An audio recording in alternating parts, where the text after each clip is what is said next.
तो आज हम गैस लॉज पढ़ेंगे। तो गैस लॉज पढ़ने से पहले थोड़ा उसका बैकग्राउंड, गैसेस का बैकग्राउंड जानना जरूरी है। जैसे गैसेस होता क्या है।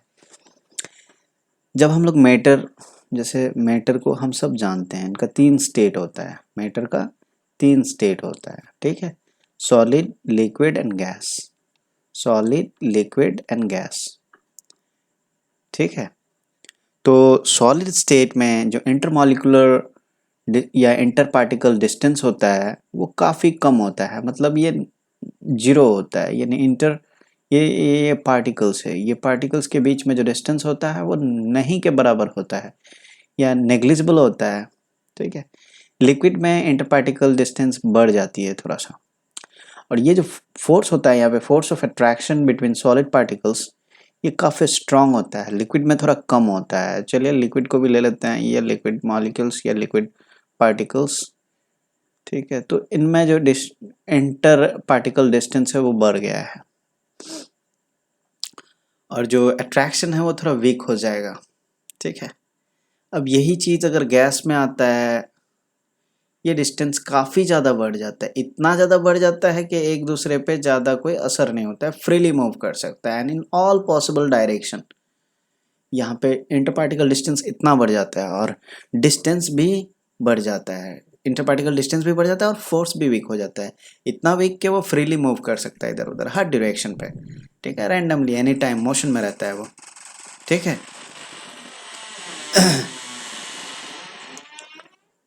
तो ये कुछ बैकग्राउंड है इसका।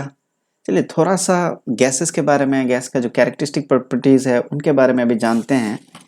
तो गैस का प्रॉपर्टीज़ में से जो फर्स्ट है उसका कंपोजिशन ऑफ गैसेस। तो अगर हम लोग कंपोजिशन ऑफ गैसेस को देखें, कंपोजिशन ऑफ गैसेस को देखें, ठीक है, कंपोजिशन ऑफ गैसेस पे जाएं, तो gases are composed of molecules. इनमें टाइनी पार्टिकल्स होती है, ये टाइनी पार्टिकल्स मॉलिक्यूल्स होती है। टाइनी पार्टिकल्स क्या है? मॉलिक्यूल्स होती है। यहाँ पे टाइनी पार्टिकल्स को मॉलिक्यूल्स बोलते हैं, ठीक है। ये मॉलिक्यूल्स गैसेस का कॉन्स्टिट्यूएंट्स है, ठीक है। तो ये कॉम्पोजिशन हो गया। ये मॉलिक्यूल्स इधर उधर भटकते रहते हैं एक दूसरे से, इतना दूर है कि इसको कोई फोर्स ऑफ अट्रैक्शन नहीं होता, बहुत वीक होता है, ना के बराबर होता है, जिस वजह से ये हर पॉसिबल डायरेक्शन में मूव कर सकता है। और इसका किनेटिक एनर्जी जितना ज़्यादा होगा, दैट मीन्स काइनेटिक एनर्जी जितना ज़्यादा होगा उतना ज़्यादा ये टेम्परेचर होगा इसका। मतलब temperature is directly proportional to kinetic energy. तो जितना ज़्यादा मूव करेगा उतना ज़्यादा टेम्परेचर होगा। अगर इसका टेम्परेचर 0 कर दिया जाए तो kinetic energy 0, that means motion भी नहीं होगा। वो बात अलग हम लोग आगे चल के पढ़ेंगे। तो कंपोजिशन में ये हो गया, gases have neither a fixed volume nor a fixed shape. तो गैसेस का ना ही कोई वॉल्यूम होता है, ना ही कोई, वॉल्यूम तो होता है लेकिन वॉल्यूम फिक्स नहीं होता है और शेप भी फिक्स नहीं होता है। मतलब वो जो कंटेनर है उसका वॉल्यूम ले लेता है, उसको जितना फ्री स्पेस मिलेगा उसको ऑक्यूपाई कर लेगा, तो उसका वॉल्यूम फिक्स नहीं हुआ। अगर मैं ग्लास में रख दूँ तो ग्लास का वॉल्यूम ऑक्यूपाई कर लेगा। अगर उसी को मैं बड़ा ट्रंक में रख देता हूँ या ड्रम में रख देता हूँ तो पूरा ड्रम को, रूम में छोड़ देता हूँ पूरा रूम में ले लेगा वो, ठीक है। तो ये इसका कोई वॉल्यूम, फिक्स वॉल्यूम नहीं होता है। देन शेप वो कंटेनर का ले लेता है। जैसे लिक्विड में ग्लास में डालते हैं तो ग्लास का शेप ले लेता है। तो जितना जितना फ्री स्पेस अवेलेबल रहेगा उसको ऑक्यूपाई कर लेगा। तो शेप भी कोई फिक्स नहीं होता है, चाहे हम उसे क्यूब में डाल दे, स्फीयर में डाल दे, जहां डालेंगे वैसा शेप ले लेगा। तो और आगे अगर हम लोग बात करें तो गैसेस हर डायरेक्शन पे, गैस मॉलिक्यूल चूंकि वो रैंडम मोशन में होता है, गैस मॉलिक्यूल्स रैंडम मोशन में होता है, तो वो किधर भी जा सकता है। जब किधर भी जाएगा तो किधर भी वो टकरा सकता है, ठीक है। कोई भी डायरेक्शन में जाके किसी से टकरा सकता है। और जब वो टकराएगा तो क्या होगा, वहां पे फोर्स एक्सर्ट करेगा and the force per unit area को क्या बोलेंगे? Pressure. Force per unit area को प्रेशर बोलते हैं। तो इसी तरह से ये प्रेशर एक्सर्ट करता है, जिधर भी जाएगा उधर टकराएगा वो। तो gases exert pressure in all possible direction, ठीक है। Gases are highly compressible. तो जैसा कि हम लोग देखे हैं, इससे पहले हम लोग देख चुके हैं, ठीक है। क्या देखे हम लोगों ने ये देखा कि गैसेस में जो इंटर पार्टिकल डिस्टेंस होता है वो काफ़ी ज़्यादा होता है। इतना ज़्यादा, ये जो मैं अभी लिख रहा हूँ इससे भी ज़्यादा होता है। जितना मैं दूर दिखा रहा हूँ इससे भी काफ़ी ज़्यादा दूर में होता है इंटर पार्टिकल डिस्टेंस, ठीक है। तो अब जाहिर सी बात है, अगर इतना दूर होगा तो एक दूसरे से पास भी लाया जा सकता है, ठीक है। ये काफ़ी दूर में था, इसको प्रेशराइज किया गया, अगर वो मैं इसको प्रेशर डाला इसके ऊपर तो ये हो सकता है क्लोज आ जाए एक दूसरे का, ठीक है। तो ठीक है, तो इसको इसी प्रॉपर्टी को इसका कंप्रेसिबिलिटी कहते हैं। ये हाईली कंप्रेसिबल है, इसको कंप्रेस किया जा सकता है, एक स्मॉलर वॉल्यूम पे लाया जा सकता है, ठीक है। ये ऑब्वियसली जितना इसको फ्री स्पेस मिलेगा वहाँ पे ये रह सकता है, लेकिन अगर फ्री स्पेस कम कर दें, ठीक है, तो एक छोटा वॉल्यूम पे वो आ जाएगा। तो दैट मीन्स इसका वॉल्यूम को रिड्यूस करने को क्या बोलते हैं? कंप्रेसिबिलिटी, ठीक है। ठीक है, समझ में आ गया? That property of a gas by virtue of which we can reduce the volume of a gas, the given volume of a gas, that is called its compressibility, ठीक है। अब ये compressibility को हम लोग आगे चल के और भी कुछ जानेंगे इसके बारे में। अगर हम लोग इंटर पार्टिकल डिस्टेंस कम कर दे तो ये हो सकता है लिक्विड पे भी हो जाए, तो गैस को कंप्रेस करके लिक्विड भी बनाया जाता है, जैसे कि एलपीजी में होता है। क्या लिखा है? एलपीजी, लिक्विफाइड पेट्रोलियम गैस, ठीक है। उसमें वो क्या होता है, जो सिलेंडर है उसमें वो हाईली कंप्रेस्ड होता है, कंप्रेस्ड इतना कंप्रेस हो गया कि मॉलिक्यूल्स एक दूसरे का पास में आ गया है और वो लिक्विड में कन्वर्ट हो गया है। तो ये हम लोग क्या करके कर सकते हैं? प्रेशराइज करके कर सकते हैं, ठीक है। और दूसरा तरीका क्या करने का है इसका? लिक्विड बनाने का दो तरीका होता है, एक by reducing pressure, sorry by increasing pressure, और दूसरा है बाय रिड्यूसिंग टेम्परेचर। अगर टेम्परेचर कम कर दे तो, ठीक है, अगर टेम्परेचर कम कर दे तो उसका किनेटिक एनर्जी कम हो जाएगा, दैट इज काइनेटिक एनर्जी कम हो जाएगा। तो काइनेटिक एनर्जी कम होने पर वो क्या होगा? एक दूसरे का मतलब ज़्यादा दूर नहीं भागेगा एक दूसरे से, ज़्यादा रैंडम मोशन नहीं होगा, नहीं होने से वो हो सकता है आसपास आ जाए, ठीक है। ज़्यादा टू एंड फ्रो मोशन नहीं होगा, इधर उधर का जो मोशन होता है रैंडम जिगजैग रैंडम मोशन वो नहीं होगा, ठीक है। तो फिर क्लोज आ सकता है, क्लोज आने पर क्या होगा? वो लिक्विड में कन्वर्ट हो जाएगा, ठीक है। तो ये था कंप्रेसिबिलिटी, ठीक है। आगे अगर हम लोग देखें, ये अगर इसको अगर कहीं भी छोड़ दे तो वो पूरा कंटेनर का वॉल्यूम ले लेगा। मानो यहाँ पे एक छोटा सा कंटेनर में गैस रखा हुआ है, यहाँ पे गैस है छोटा सा कंटेनर में, ठीक है। और अगर मैं इसको इसी कंटेनर को, ठीक है, ये कंटेनर है, ठीक है, इसका स्पेस बढ़ा देता हूँ तो ये क्या करेगा? पूरा स्पेस ऑक्युपाई करेगा। तो इसका मतलब क्या कि इसका टेंडेंसी है टू एक्सपांड, और इसी को क्या बोलते हैं? एक्सपांसिबिलिटी, या दे आर हाईली एक्सपांसिबल, ठीक है। तो एक्सपांड कर सकता है, ठीक है, they can expand, they can expand, तो इसी को ही एक्सपांसिबल कहते हैं, दे आर हाईली एक्सपांसिबल। चलिए अगर आगे बात करें, अब ये एक बहुत ही इंटरेस्टिंग पॉइंट आ रही है, ठीक है। चूंकि ये एक्सपांड करेगा जितना वॉल्यूम मिलेगा उस पर, तो अगर एक गैस रखा हुआ है, मतलब एक कंटेनर में एक गैस है, ठीक है, मैं एक दूसरा कंटेनर को इसी में लाके इसका मुंह खोल देता हूँ, दोनों का मुंह खोल दिया सपोज, ठीक है, ठीक है, दोनों का मुंह खोल दिया, ये लीजिए दोनों का मुंह खोल दिया मैं, ठीक है, ये इसका मुंह खोल दिया, उसका मुंह खोल दिया, दोनों में अलग अलग गैसेस था, ठीक है, दोनों में अलग अलग गैसेस था, दोनों में अलग अलग गैसेस था, मिला दिया। तो ये इसको अगर फ्री स्पेस, नीचे वाली गैस को अगर फ्री स्पेस मिलेगा ये ऊपर जाएगा, ऊपर वाली गैस को अगर फ्री स्पेस मिलेगा तो वो नीचे जाएगा। इसी टेंडेंसी को क्या कहते हैं हम लोग? इसी को कहते हैं डिफ्यूजन। क्या कहते हैं? डिफ्यूजन। गैसेस दूसरे गैसेस के साथ मिक्स होता है, ये नेचुरल टेंडेंसी है, ठीक है। Gases have a natural tendency to mix with other gases और अनदर गैस, ठीक है। और इसी को हम लोग डिफ्यूजन के टर्म्स पे पढ़ते हैं, ठीक है। तो ये सारा बातें था, ठीक है। अब हम लोग इसमें आगे जो प्रॉपर्टी आता है वो है गैसेस कैन बी लिक्विफाइड। क्या है? Gases can be liquefied. Gases को लिक्विफाई करने का दो तरीका है, ठीक है। गैस मॉलिक्यूल्स एक दूसरे से काफ़ी दूर में होता है, ये और दूर चला जाएगा अगर इसका टेम्परेचर बढ़ा दे। ये फोर्स ऑफ अट्रैक्शन जो था इस पे वो तो नेग्लिजिबल होता है, लेकिन ये वीक हो जाएगा टेम्परेचर बढ़ाने पे। तो ये एक दूसरे से इतना दूर चला जाएगा कि वो मैंने जो फोर्स ऑफ अट्रैक्शन था वो अब है ही नहीं, और फ्रीली। अथवा उसके बाद जो टेम्परेचर बढ़ेगा वो उसको किनेटिक एनर्जी में कन्वर्ट हो जाएगा, वो और ज़्यादा उसको वाइब्रेट करवाएगा, तो इधर उधर रैंडम मोशन होगा। तो अगर हम लोग टेम्परेचर को रिड्यूस कर दें तो ये फोर्स ऑफ अट्रैक्शन जो बीच में है, इसका जो फोर्स ऑफ अट्रैक्शन बीच में है वो स्ट्रांग होगा, इसका मतलब, ठीक है। उसको तोड़ने वाला कोई एनर्जी नहीं होगा, ये हीट एनर्जी उस फोर्स ऑफ अट्रैक्शन को तोड़ देता है, जिससे मॉलिक्यूल्स या ये पार्टिकल्स फ्री हो जाते हैं, ये पार्टिकल्स फ्री हो जाते हैं, ठीक है। तो अगर टेम्परेचर लो हो तो ये फोर्स ऑफ अट्रैक्शन स्ट्रांग होगा, तो वो एक दूसरे से दूर नहीं भागेगा, फिर पास पास रहेगा। तो टेम्परेचर को रिड्यूस करके हम लोग क्या कर सकते हैं, gases can be liquefied by reducing its temperature. Another method to liquefy a gas is by compressing it, that is by increasing its pressure.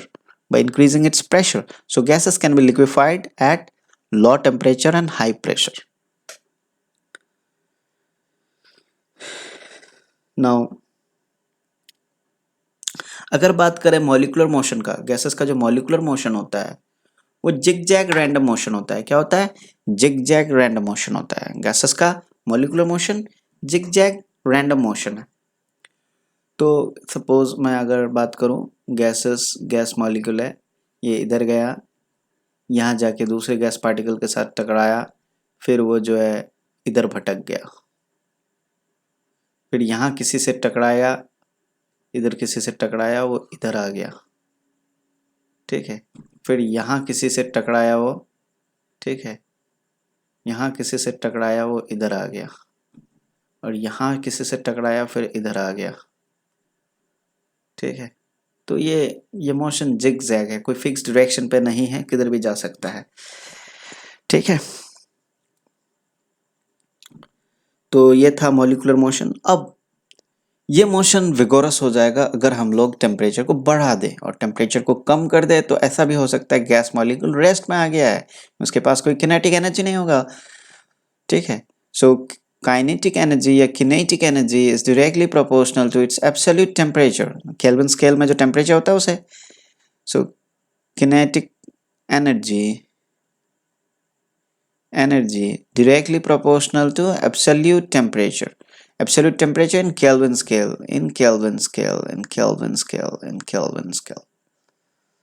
ठीक है। तो ये हो गया।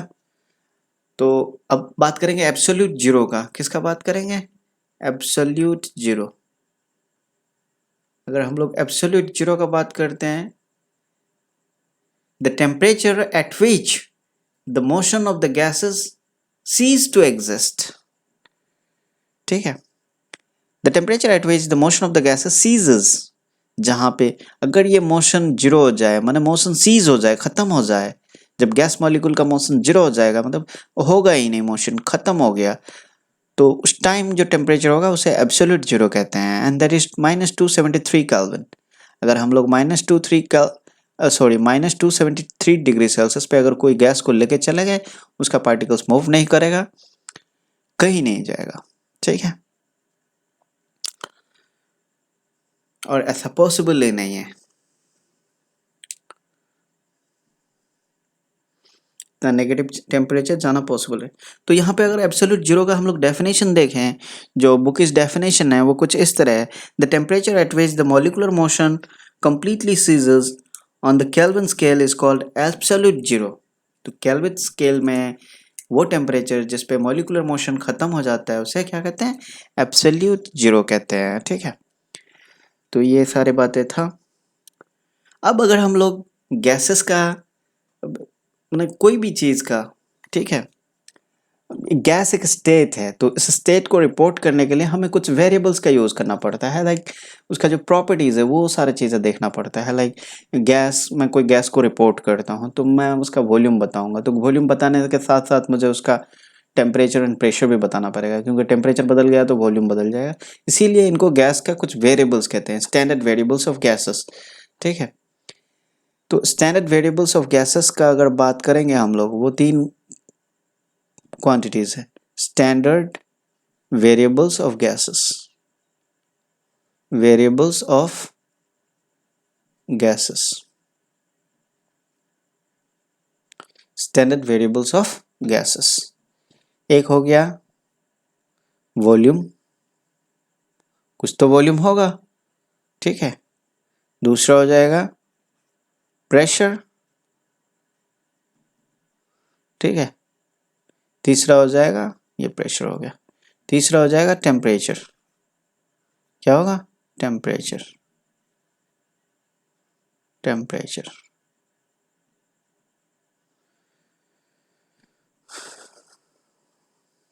ठीक है। सो ये तीनों स्टैंडर्ड वेरिएबल्स ऑफ गैसेस है। जब भी हम लोग कोई गैस का बात करेंगे इनके रेफरेंस पे बात करेंगे, ठीक है।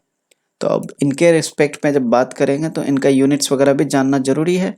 सो यूनिट ऑफ वॉल्यूम का बात करेंगे। अब यूनिट ऑफ वॉल्यूम क्या होता है? तो यूनिट ऑफ वॉल्यूम, अगर ऐसा यूनिट हम लोग बात करें तो मीटर क्यूब होता है। क्या होता है? Metre cube.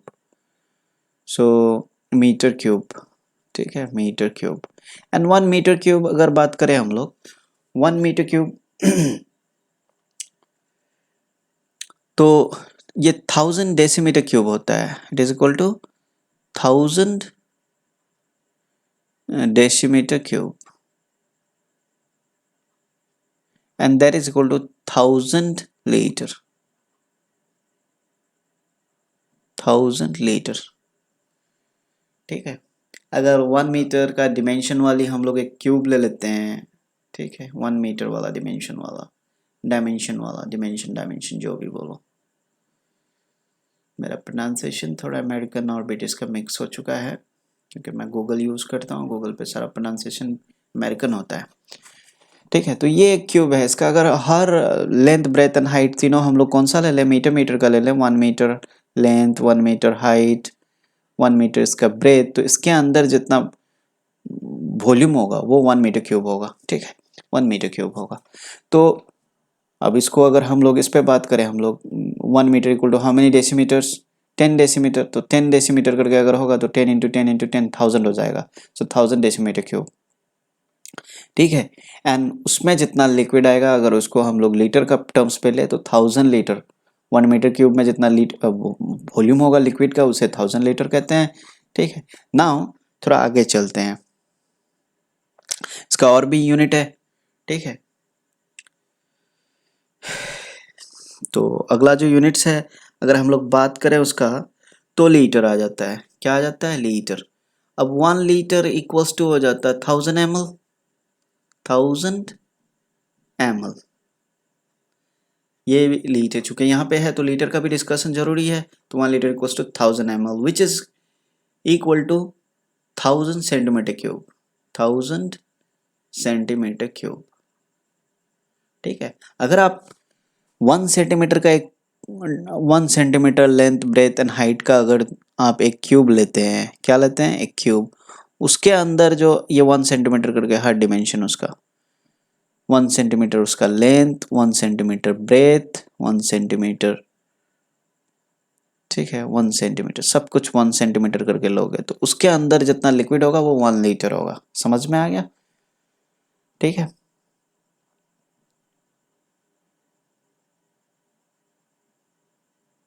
सॉरी, वो 1 ml होगा। सो 1 सेंटीमीटर करके जब सब कुछ लोगे तो वो 1 सेंटीमीटर क्यूब, 1 सेंटीमीटर क्यूब का एक क्यूब ले लो 1 सेंटीमीटर का, 1 सेंटीमीटर इसका लेंथ ब्रेथ हाइट, तो उसमें जितना लिक्विड आएगा वो 1 ml होगा, 1 ml होगा, ठीक है। ये बात याद रखना आपको। 1 cc is equals to 1 ml। Clear? तो ये था वॉल्यूम का यूनिट्स, ठीक है। शायद मैं एक बेटर डिस्कशन दे पा रहा हूँ। अगर दे रहा हूँ तो लाइक और सब्सक्राइब कर लीजिएगा, हो सके तो अपना दोस्तों के साथ शेयर भी कर लीजिएगा। चलिए आगे बढ़ते हैं। अगर हम बात करें प्रेशर का, तो प्रेशर का जो यूनिट है, प्रेशर का यूनिट है, अगर यूनिट ऑफ प्रेशर का बात करें हम लोग, ठीक है, ये सब जानना जरूरी है before we move into the chapter called gas laws. तो ये सब जानना, बैकग्राउंड हिस्ट्री थोड़ा जानना जरूरी है क्योंकि ये सब वर्ड्स हम लोग यूज़ करेंगे, ये जो यूनिट्स वगैरह हम लोग यूज़ करेंगे फिर बाद में, नहीं तो जब न्यूमेरिकल करेंगे आप पूछते रह जाओगे। सो प्रेशर जो है ठीक है। प्रेशर होता है force per unit area, force per unit area. इसका यूनिट होता है, हम लोग फोर्स को हम लोग ले सकते हैं न्यूटन, एरिया को ले सकते हैं मीटर पर मीटर स्क्वायर। ठीक है, तो न्यूटन पर metre square is given a special name in honour of Blaise Pascal, that is Pascal. Pa लिखते हैं, तो इसका यूनिट हो जाएगा पा।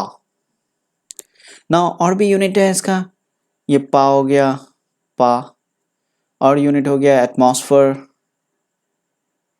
ठीक है, एटमॉस्फेयर जितना बॉटम पे रहने वाली, मतलब अर्थ का सरफेस पे या ग्राउंड पे रहने वाली चीज़ों पे प्रेशर एक्सर्ट करता है, वो 1 एटमॉस्फेरिक प्रेशर हो गया। नाउ अब इसी को हम लोग मर्करी हाइट के टर्म्स पे भी ले सकते हैं, क्या? 76 centimetre of mercury. 1 atmospheric pressure जो होता है वो equal to 76 centimetre of mercury height. ठीक है, या फिर 760 mm of mercury height equal to हो जाता है। ठीक है, और अगर थोड़ा सा और बात करें तो 760 टॉर भी कहेंगे इसे, इन ऑनर ऑफ 760 टॉर। ये टॉरिशली का ऑनर पे टॉर पड़ गया। ठीक है, सो अब ये प्रेशर और मर्करी हाइट का क्या रिलेशन है उसको थोड़ा सा हम लोग जानेंगे। ठीक है, मर्करी और इसका क्या रिलेशन है, ठीक है, थोड़ा सा जानेंगे।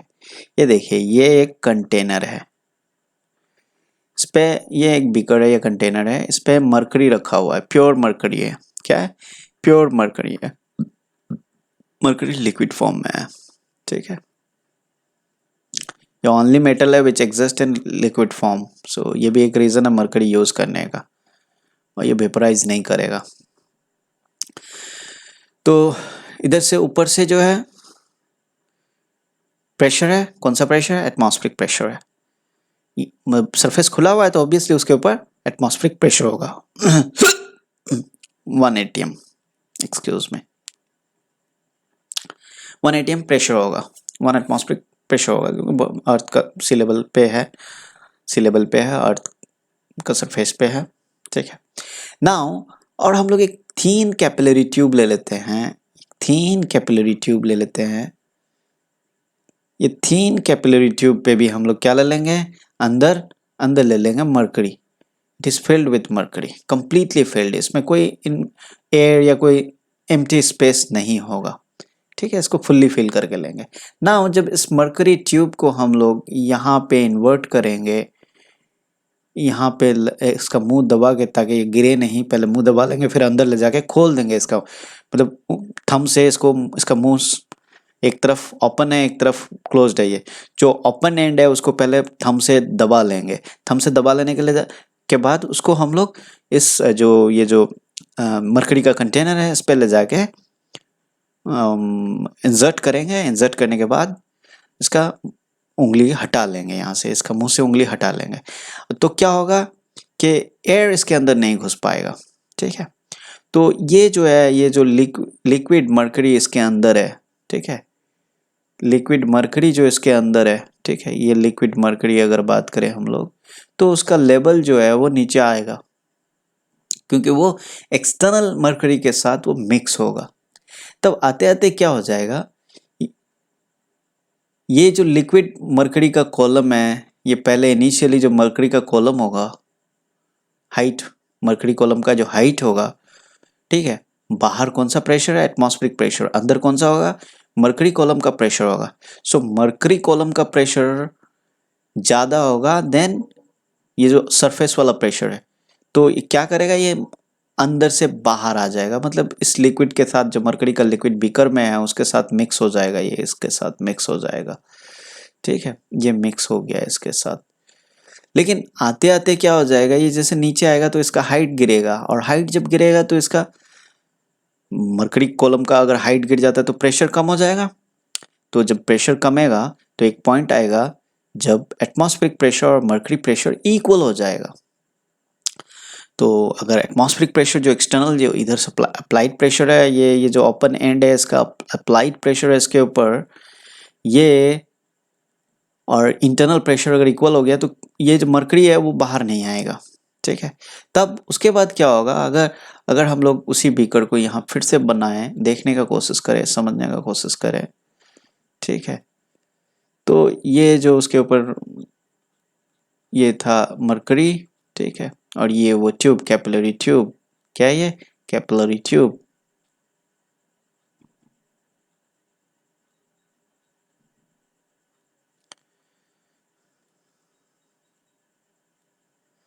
ये कैपिलरी ट्यूब है, ये उसके अंदर है।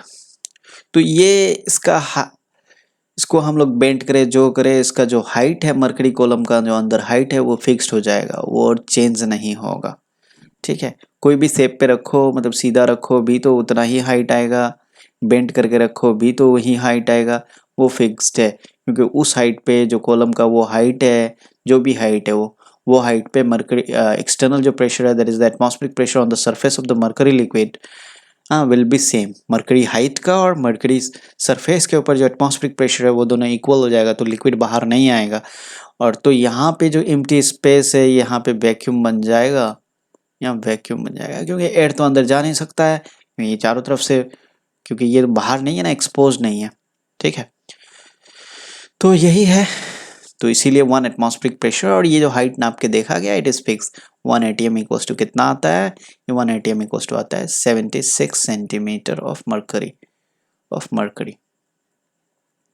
इसका और इसका बराबर हो जाता है।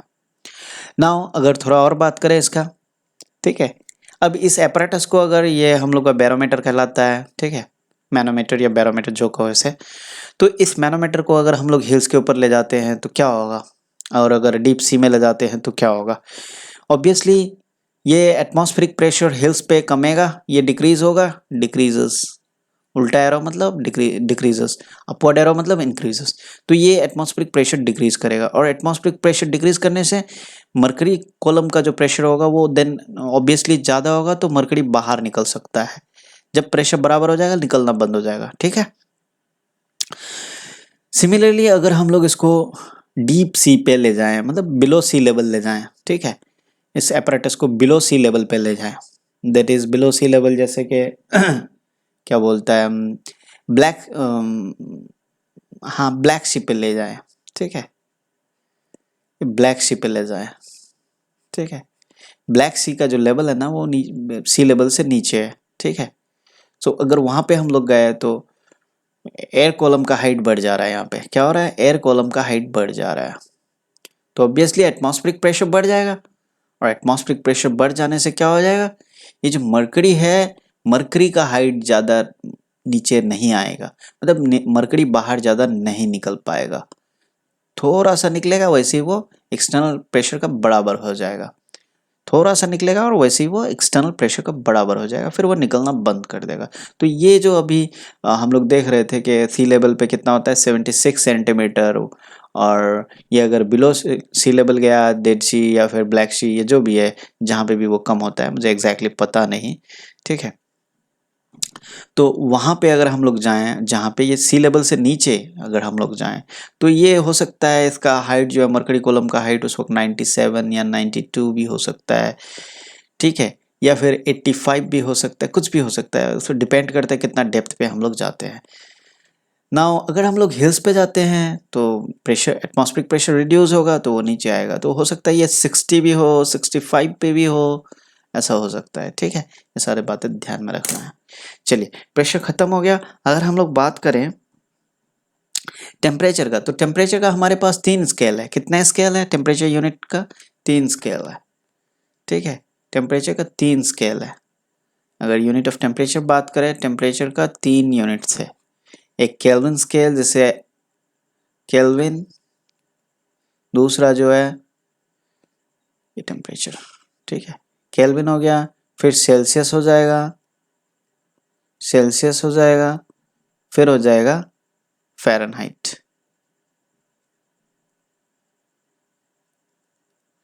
फ़ारेनहाइट, ठीक है। तो हमें यहाँ ज़रूरत है केल्विन स्केल का, इसको सेंटीग्रेड स्केल भी कहते हैं, सेल्सियस स्केल को सेंटीग्रेड स्केल भी कहते हैं, ठीक है। Now Fahrenheit scale, Celsius scale, kelvin scale, तो केल्विन स्केल, ठीक है, ये हम जब भी कोई न्यूमेरिकल करेंगे यूनिट SI यूनिट को ही लेंगे, वो केल्विन स्केल है, ठीक है। अब केल्विन स्केल और सेंटीग्रेड स्केल या सेल्सियस स्केल में क्या अंतर है, क्या फ़र्क है, ठीक है, वो आप बेहतर जानते हो। मैं यहाँ पे सिर्फ मैथमेटिकल रिलेशन जो है सेल्सियस से केल्विन कैसे कन्वर्ट करोगे वो लिख दूंगा। चलो टी के ले लेते हैं, that means temperature in Kelvin scale will be equals to, ठीक है, 273 plus temperature in Celsius scale, ये कर लेंगे तो कन्वर्ट हो जाएगा। अब अगर हमें टेम्परेचर इन सेल्सियस स्केल निकालना है या सेंटीग्रेड स्केल निकालना है, ठीक है, तो केल्विन स्केल -273 कर लेंगे, ठीक है, -273 कर लेंगे, ये आ जाएगा हमारा सेल्सियस स्केल पे। ना अगर थोड़ा और आगे चले हम लोग, ठीक है, Fahrenheit scale and Celsius scale पे क्या रिलेशन है, फ़ारेनहाइट एंड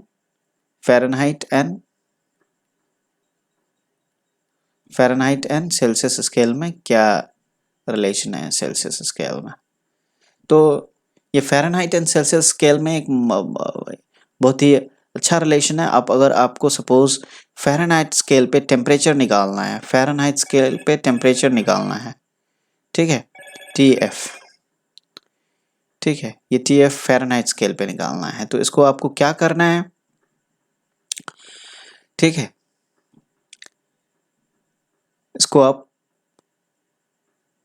9 से जो भी टेम्परेचर है, ठीक है, 9/5 से मल्टीप्लाई कर दो, ठीक है, सेल्सियस स्केल को, प्लस उस पर 32 ऐड कर दो, ठीक है, TC प्लस 32 ऐड कर दो, ठीक है। या फिर इसको हम लोग अगर हम ऑर्डरली लिखें तो इसको हो जाएगा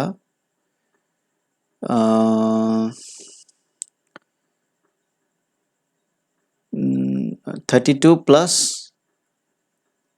9/5 TC, ठीक, ये कुछ इस तरह से ये रिलेशन याद रखना है। अब अगर आपको उस पर कन्वर्ट करना है, मैं इसको थोड़ा सा इधर ले चलूँगा, ठीक है,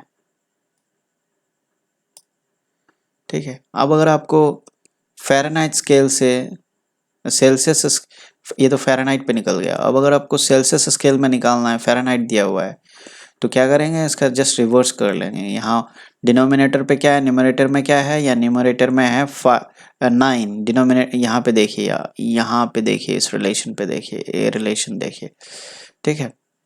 तो यहाँ न्यूमरेटर में क्या हो जाएगा 5, डिनोमिनेटर में 9, यहाँ प्लस ये TF लिख लीजिए, टेम्परेचर इन फ़ारेनहाइट, -32 लिख लीजिए, टेम्परेचर इन फ़ारेनहाइट, ठीक है। ऐसा करने पर वो खुद सेट होके आ जाएगा, ठीक है, ये बात आपको याद रखना है, ठीक है। तो आज यहीं तक ख़त्म करते हैं हम लोग, वीडियो काफ़ी लेंदी हो रहा है, नेक्स्ट पार्ट पे कुछ और बातें जानेंगे, ठीक है। Thank you very much.